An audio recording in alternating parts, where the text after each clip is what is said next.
మార్గదర్శి ఇందాక సార్ చెప్తున్నారు 78లో జర్నలిజంలోకి వచ్చిరట. అంటే ఇక్కడున్న చాలామంది అప్పటికి పుట్టుండకపోవచ్చు.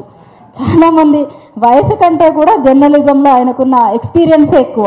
కాబట్టి మీరు మమ్మల్ని అందరినీ మా అందరికీ మార్గదర్శకం చెయ్యాలి అని, న్యూ మీడియా వస్తున్న టైంలో ఎట్లా ఉండాలి న్యూ మీడియా అనేది మా అందరికీ గైడ్ చేస్తారు అని ఒకసారి కొమ్మినేని గారిని మాట్లాడాల్సిందిగా కోరుతున్నాను. నమస్కారం అందరికీ, మిత్రులకి, మిత్రుడు క్రాంతి గారికి, అలాగే మధు బుచ్చన్న గారు, ఈ పాప సరిత గతమ్మ సరిత, ఏ ఆర్గనైజేషన్ తరపున ఈ కార్యక్రమం నడుపుతున్నారో నాకు తెలియదు, కానీ పాప ఫోన్ చేస్తే ఆద్య మీడియా వారు నడుపుతున్నారంటే వారికి ధన్యవాదాలు. ఇంతకుముందు కూడా ఒక సమావేశం పెట్టారు కానీ నేను రాలేకపోయాను, అందుకని ఈసారి తప్పకుండా రావాలనే ఉద్దేశంతో నేను వచ్చాను. నాకు ఈ అవకాశం ఇచ్చినందుకు ముందుగా ధన్యవాదాలు చెప్తున్నాను. ఇక్కడ నేను కొన్ని స్పెసిఫిక్ పాయింట్ చెప్పాలని వచ్చాను. మెయిన్ మీడియా చాలా గొప్పది, డిజిటల్ మీడియా గొప్పది కాదు అన్న అభిప్రాయం ఎవరికన్నా ఉంటే దాన్ని తొలగించుకోవాలన్నది నా సూచన. నిజానికి మెయిన్ మీడియాకి ఈ డిజిటల్ మీడియా, సోషల్ మీడియా బాగా ఉపయోగపడుతున్నాయనేది నా అభిప్రాయం. అఫ్కోర్స్ రెండుకి ఇంటర్ ఎక్స్చేంజబుల్ కావచ్చు, ఒకదాని మీద ఒకటి ఆధారపడవచ్చు ఆయా సందర్భాలను బట్టి. కానీ ఓవరాల్గా చూసినప్పుడు ఈ రోజున మెయిన్ మీడియా కంటే కూడా డిజిటల్ మీడియానే ప్రజలకి బాగా సర్వ్ చేస్తుందన్నది నా అభిప్రాయం. అంతేకాదు ఇక్కడ మరి నేను తప్పు చేస్తానా రైట్ చేస్తానా నాకు తెలియదు, కానీ నా ప్రోగ్రాంలో సైతం, నేను నిర్వహించే ప్రోగ్రాంలో సైతం ఎవరెవరో మిత్రులు డిజిటల్ మీడియా నిర్వహించే మిత్రులవి వాళ్ళకి చెప్పకుండానే నేను వాళ్ళ వీడియోలు వాడేస్తుంటాను. సో ఎవరు నాకు అభ్యంతరం చెప్పరు. అంటే నేను ఎందుకు చెప్తున్నానంటే డిజిటల్ మీడియా, సోషల్ మీడియాకు ఉన్న ప్రాముఖ్యతని నేను గుర్తించాను, అది అందరూ గుర్తించారు.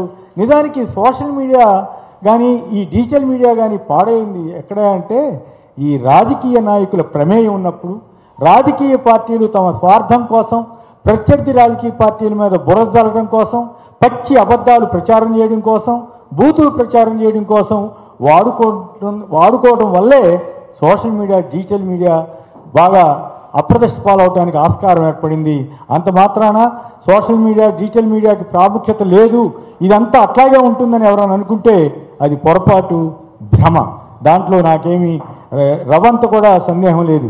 నేను చాలా నిజానికి మెయిన్ స్ట్రీమ్ జర్నలిస్టులకి ఈరోజు జర్నలిజంలో ఒకప్పుడు ఎట్లా ఉండేది, ఉద్యోగం పోతే ఏమవుతుందో అనే ఒక భయం ఉండేది.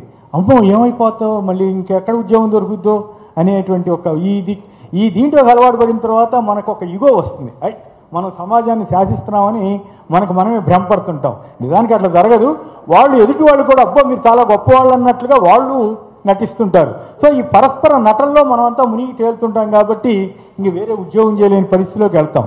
అలాంటి సమయంలో, అలాంటి తరుణంలో ఈ డిజిటల్ మీడియా వచ్చిన తర్వాత మన మిత్రులు కొన్ని వందలు వేల మందికి ఇది ఉపాధి కల్పిస్తుంది. నిజానికి ఎవరు జర్నలిస్ట్ కాదు అంటే నా అభిప్రాయం అయితే ఒక సెల్ ఫోన్ చేతిలో ఉండి, సామాజిక స్పృహ ఉండి, సమస్యల మీద అవగాహన ఉండి, ఆయా అంశాల మీద స్పష్టత ఉంటే అతను ఖచ్చితంగా జర్నలిస్టే అని నమ్ముతున్నాను. అతనికి మన ముఖ్యమంత్రి రేవంత్ రెడ్డి గారు చెప్పినట్లు అక్షరాల మీద పట్టక్కర్లేదు. ఎవరో ఎంతో కొంత చదువుతుంటారు, అంత మాత్రమే రాయటం, తెలుగులో రాయటమో ఇంగ్లీష్లో రాయటమో రానంత మాత్రాన వాళ్ళెవరు పనికిరారని ఆయన అనుకుంటే అది పొరపాటు. ఈ రోజున డిజిటల్ మీడియాకి కావాల్సింది వాక్శుద్ధి. ప్రధానంగా రాసేవాళ్ళు ఎవరో ఒకరు దొరుకుతుంటారు, అవసరమైతే ఎవరో రాసింది వాడుకుంటారు, లేకపోతే శుభ్రంగా వాళ్ళే దడదడ చెప్పేస్తున్నారు. నాకు చాలా ఆశ్చర్యం వేస్తూ ఉంది. కొంతమంది ప్రధాన మీడియాను కూడా వదులుకుని కొంతమంది యూట్యూబ్ ఛానల్ పెట్టి బ్రహ్మాండంగా నడుపుతున్నటువంటి సందర్భం నేను చూస్తున్నాను. దయచేసి కొందరు పేర్లు రిఫర్ చేస్తే మీరేమనుకోరు కదా, నాకు మీ మిత్రుల పేర్లు నాకు తెలియవు కొన్ని. ఇప్పుడు ఉదాహరణకి ఆమె తులసి చందు గారని ఒక ఆవిడ, నాకు వెళితే ఎవరితో పరిచయం లేదు సుమా, మళ్ళీ మీరు తెలిసిన వాళ్ళని అనుకోవద్దు. వారు ఇప్పుడు మొన్న ఈ మధ్య ఒక ఊరికి సంబంధించి వ్యభిచారానికి సంబంధించినటువంటి విషయం మీద ఆవిడ, తులసి చందు గారు, ఆవిడ ఎంత అద్భుతంగా తయారు చేశారు.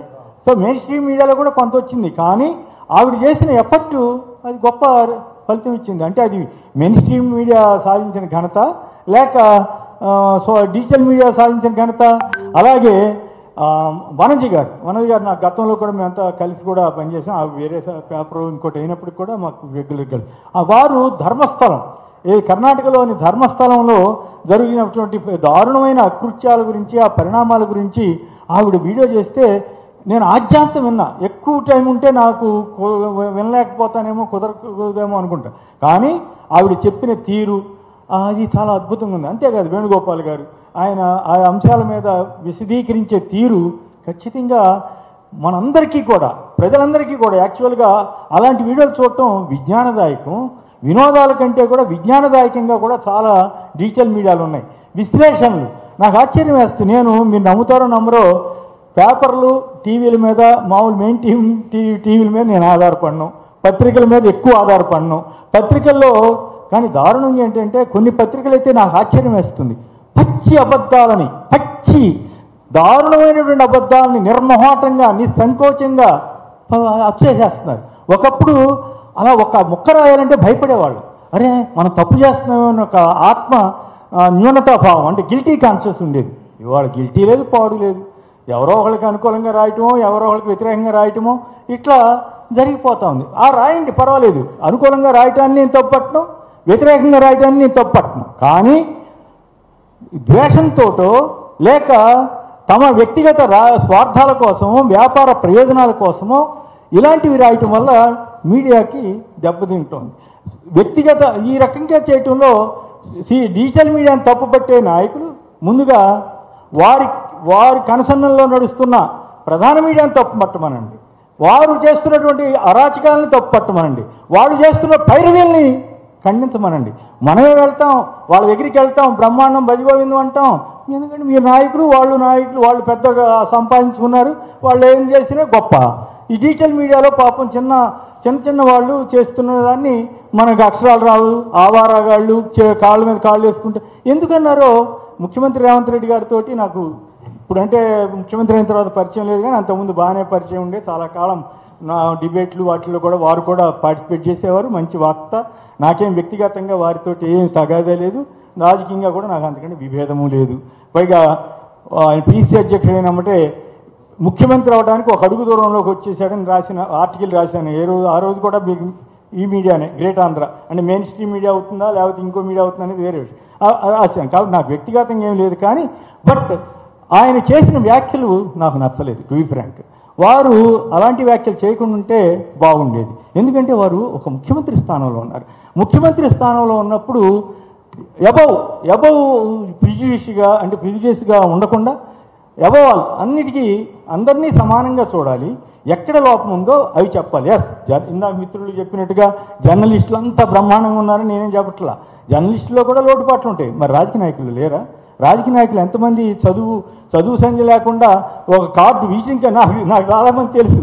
విజిటింగ్ కార్డు ఒకటి వేసుకొచ్చి పలానని చెప్పి పైరువెలికి వెళ్ళే వాళ్ళు ఉంటారు. ఏందా ఈ విజిటింగ్ కార్డు? ఆ విజిటింగ్ కార్డు ఉంటే ఇప్పుడు గవర్నమెంట్లో ఉన్న పార్టీ ఏ పార్టీ ఉంటే ఆ పార్టీ తరఫున విజిటింగ్ కార్డు ఒకటి ఉంటే ఆటోమేటిక్గా ఆఫీసర్లు వాళ్ళు లోపల రాణిస్తారు, ఏదో నడిచిపోతూ ఉంటుంది. మరి ఇప్పుడు వాళ్ళందరినీ ఈయన తీసేయగలుగుతున్నారా? వాళ్ళందరినీ నిర్మించగలుగుతున్నారా?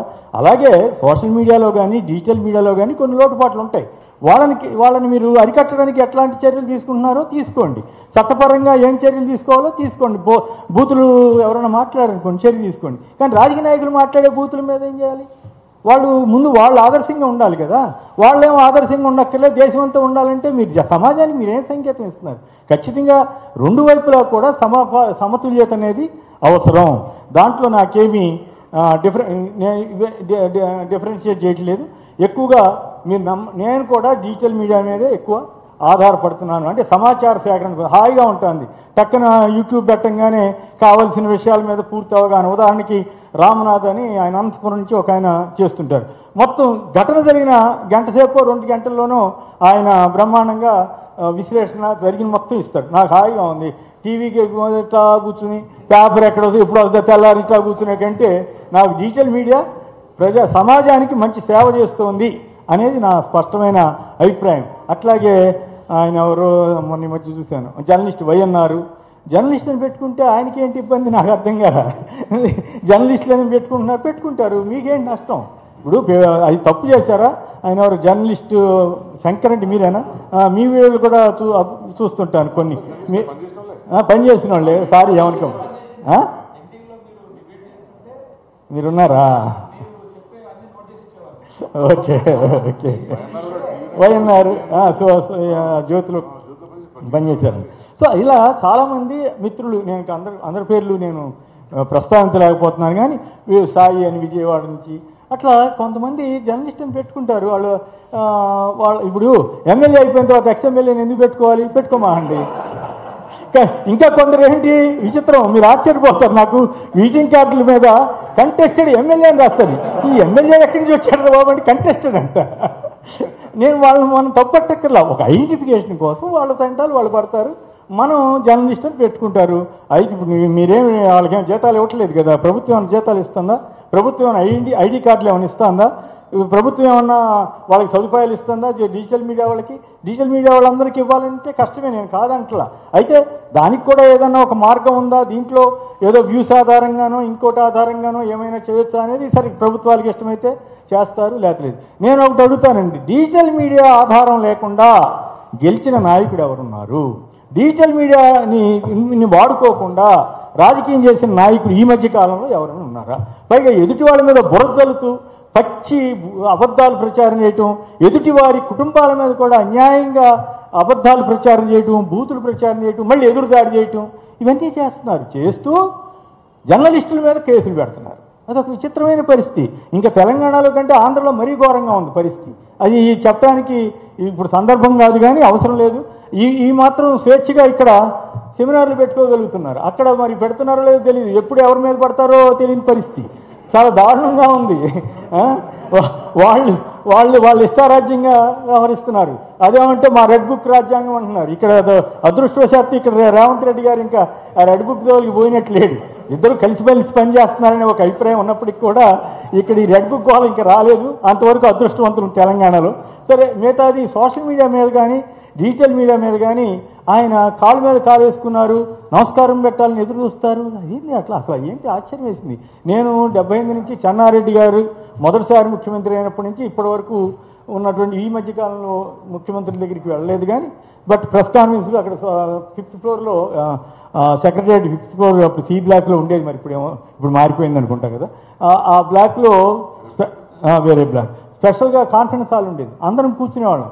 మీరు నమ్ముతారో నమ్మరో ముఖ్యమంత్రి విజయభాస్కర్ రెడ్డి గారు కానీ ఎన్టీ రామారావు కానీ ఎవరు వచ్చినా ఎవరు లేవరు, మనకి కూర్చుని ఉంటాం, గౌరవంగానే కూర్చుని ఉంటాం. వారే వచ్చి నమస్కారం అందరికీ అంటారు. అది సంస్కారానికి సంబంధించిన అంశం.